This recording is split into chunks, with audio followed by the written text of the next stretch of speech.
Welcome back, guys, to another episode on the Truck Master Garage. Thanks again for stopping by. So in today's video, we're going to talk about how to install billet HSP valve covers on a 2007.5 Chevy Silverado, but this application is going to be very similar from anything from an 01 to a 2010. So make sure you watch from start to finish so you don't miss anything. So I will leave a link in the description as well as a coupon code TruckMaster. It's going to save you guys some coin on anything HSP on their website just to help you guys out because I know this stuff isn't cheap. And also I'm going to explain to you guys how I made everything tidy, I cleaned everything up, and how I actually made this work. But at the end of the day, it's going to look incredible. So again, watch till the end. Thanks for watching. Stay tuned. First thing you're going to want to go ahead and do is disconnect the negative and positive on the battery terminals. Next, we're going to go ahead and remove the mass airflow sensor. Just push down on this tab and pull back. Sometimes if you push on the tab, you'll hear a click.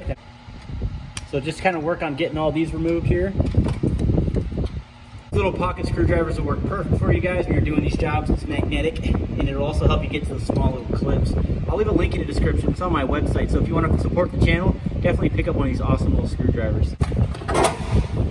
So on the passenger side, you're going to have this little clip right here, and this is the induction tube that connects to your intercooler pipe, and this is considered your cold side of your turbo. Don't lose that. Make sure you put it back on the pipe when you're done. And then when you do this, you want to go ahead and do it here on the bottom as well. That's connected to the intercooler, which is right here. Now in my particular case, I will be removing this bracket. It's going to be 3 10mm bolts here on the top, as well as 3 here on the side that's connected to this cross member right here. It is possible you don't have to remove this entire pipe, but it will still be in your way. So I would recommend removing this entire thing right here. More than likely, you're going to want to go ahead and put all the other goodies on it.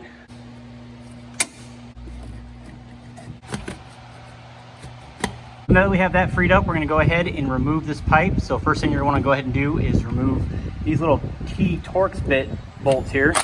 Not sure what size they are. I'd imagine they're 25. Right there. One thing I love about Duramaxes is either 10, 11, 12, or 13. It's kind of neat. This is a 10mm bolt right here on the side. It's just a little bracket that holds this wiring harness. So go ahead and remove that. But just go ahead and continue to peel this back. And one more thing, you will have another bracket where my finger is connected. Go ahead and remove that bolt. You will get stuck on that if you don't remove that. All right, so once you've removed all of this right here, and the dipstick tube is actually connected there, it's a 10mm bolt that holds that bracket. You're gonna remove these little bolts right here. So you're gonna have 12mm bolts all the way around, as well as to the up inlet, which is right there. Oh, one thing to mention, guys, 10mm bolt. Here's the red wire. This is the power wire that goes to this right here. This is the heater. And a lot of guys just cut this wire off to get rid of this fitting. And what they do is they actually cap it off and then the electrical tape around it, because if the batteries are connected while you're doing this job, and this touches metal, you can possibly have a truck fire, which would not be good. So be very careful with that right there. But like I said, a lot of guys just cut that leg completely off, put like a rubber grommet over the top of it, tape it over, and then just tuck the wire away. That's pretty much it. All right, we have it removed.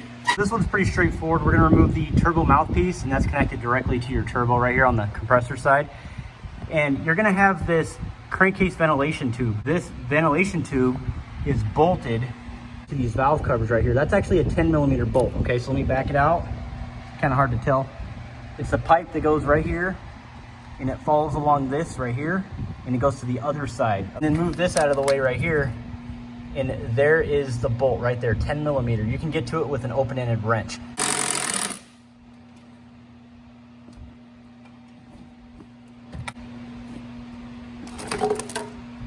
Ladies and gentlemen, this is where we're at right now.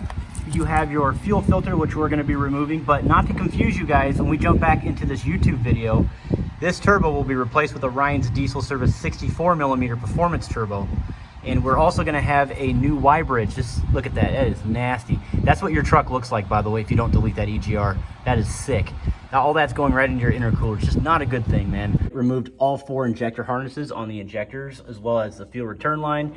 And this right here is your return. Make sure you guys keep the clips that hold these to the injectors, or you will not be able to put these on correctly. In order to free everything up, we're going to go ahead and remove all the injector lines right off the injector. So all these lines right here. And then after that, really all we got to do is start removing the bolts off of this, get this thing off of here, and we're going to be able to put the new stuff on. For example, something like that, it's really going to help out. You can also use a line wrench, but it really isn't a way when you're trying to swing it around all these lines and stuff. So anyways, guys, we're gonna go ahead and remove a valve cover on this side. I'm gonna show you guys the process here, and then we'll go ahead and install the new one. But just to recap, injector lines, return line, and then all the little stuff that bolts to the valve cover needs to come off. So I have all the bolts off. Let's go ahead and try to get this off by hand. Yeah, that came off pretty easily. Good. And I'm gonna slide it up because I didn't remove the injectors, as you guys can tell. Looks like we have this bracket in the way. You're gonna have to remove this entire bracket. That's it. So now that we're freed up, we're gonna go ahead and install our HSP valve cover. One thing you guys can do is put them together and make sure that the shape matches so you know which side goes where. That's how I did it. So nothing too fancy, guys. I'm just gonna put some gasket maker right in this valley, work my way all the way around. I'm not gonna get too crazy here, but nice thin layer. And then I'll go ahead and place it right on there, and we'll start putting in our Allen bolts. And one more thing off camera, I'm gonna do this, but I'm gonna take some brake clean and a rag, and I'm literally gonna clean that surface completely. I wanna make sure there's nothing on here. That's important. We want the mating surface to be clean when we install this. I'd highly recommend that you grab this valve cover and just do like a dry run. Just do a practice run installing this valve cover before you actually goop all the gasket maker on here and then decide to put it in there. Because you may run into an issue where you're dinging into something and you got to redo the gasket. I'd say it's looking pretty good, but I have all the little bolts, all the little Allen bolts in there. 5mm, by the way. Put them all the way around, tightened everything up, good to go. I'm curious to see what's going to hang me up here. Oh, dang it. All right, glow plug module bracket back here is hanging us up. I'm going to go ahead and remove this bracket right here.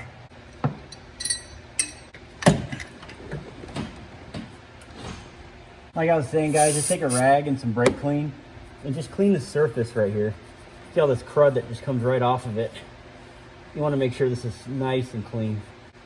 And then another thing, with all the contaminants that are open in the air, it's going to definitely drop into the high pressure side of the fuel rail as well as the injectors. And on top of the injectors, that's your return. But you want to make sure that all these right here, there's no dirt that gets into them. Now, if there is, go ahead and just take like some compressed air or something and just blow these out. That way, once you put your hard lines back on, you don't have to worry about any contaminants that may get into the high pressure system.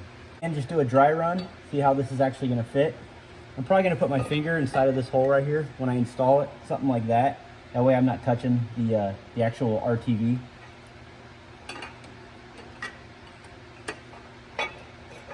So maybe something like that would work. Make sure you have your bolts ready to go so you can start putting these in now so you can hang it at least. So I'm going to put the gas maker on this valve cover right now. We'll go ahead and put it on off camera, tighten everything up, and show you guys what this all looks like, because this is looking really good.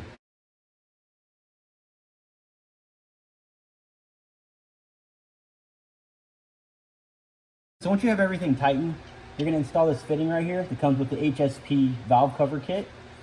And it is a 26mm. You do not have to tighten this thing like ridiculous. Just let the O-ring do its job. There's a little rubber O-ring on that. And next what you're going to do is you're going to take this hose that comes with the kit and you're going to feed it right through the frame rail. Very mindful because the steering shaft could be in the way, so you don't want this thing to be rubbing against the steering shaft. But that's basically it. Just go ahead and tighten that fitting. And then we're going to go ahead and start installing all of our hard lines, our return lines, our injector harnesses, just everything in general.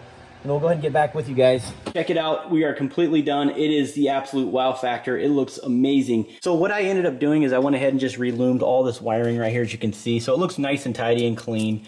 And, you know, of course I use zip ties and stuff like that just to get it super tight so I'm not rubbing against anything metal while I'm driving. I want to make sure all this stuff is secure. Right here, it's going to sort of pinch in between the turbo mouthpiece as well as the cold side intake tube. It does fit in there really well. It doesn't look that bad. It actually doesn't look messy. Over here was one of my biggest concerns, the way it sort of flops around like that. Again, I did secure it with zip ties. It does work really well. I did relume a few spots right here. I do plan on cleaning up these connections. They do look a little messy, but realistically, it's just going to sit up here like that. It's not going to go anywhere. On my LB7, I have the same exact setup. Now, the other point that was connected to the factory valve cover itself, these were sort of pinched together, and they had a little small eyelet where you installed a bolt that would go into the valve cover. There's no actual spot to mount that on this valve cover right here, but, you know, guys, it's going nowhere. It's not touching anything. It's not rubbing against anything. In my opinion, it actually looks better. It looks a lot cleaner. and it's just less stuff to mess with. Well, on my other channel I talked about this, but I would say the biggest hang up that you guys are gonna have is not being able to install that factory fuel filter housing. Now, since I'm installing a lift pump, I don't need an extra fuel filter. It's just more stuff in my opinion, and that AirDog does a fantastic job. By the way, I do sell AirDog products on my website. Make sure you check that out, truckmasterdiesel.com. I'm installing a 165 GPH, which I highly recommend. That's probably my go-to size for any build. Check it out, most Duramaxes have this. This is the Schrader valve. It bleeds the air out of the fuel. What I did is I took 1/2-inch line right here, and I simply just did a loop right underneath this intake, and it fed it right back to here, which is the supply.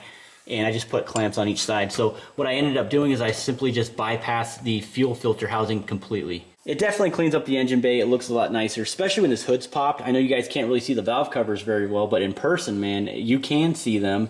You just gotta look down there, but you could definitely see them. To sum up this build, how I made it look so nice and clean, because before it was completely destroyed. It looked absolutely nasty. What I did is I removed all these parts and essentially soaked everything down in engine degreaser. Really, you could just pick up any kind of engine degreaser.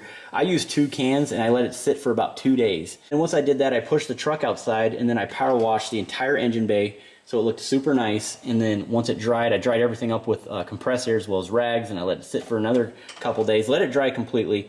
And then I painted the engine. I took some of these parts out to paint them. I used a very high temp engine paint, and it'll hold up to 500 degrees Fahrenheit, so we shouldn't have a problem with this stuff flaking off unless stuff's rubbing against it.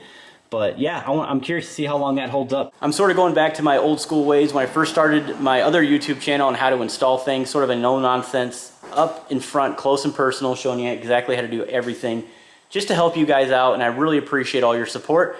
Thank you guys so much for watching the channel. We'll see you on the next one. Stay tuned.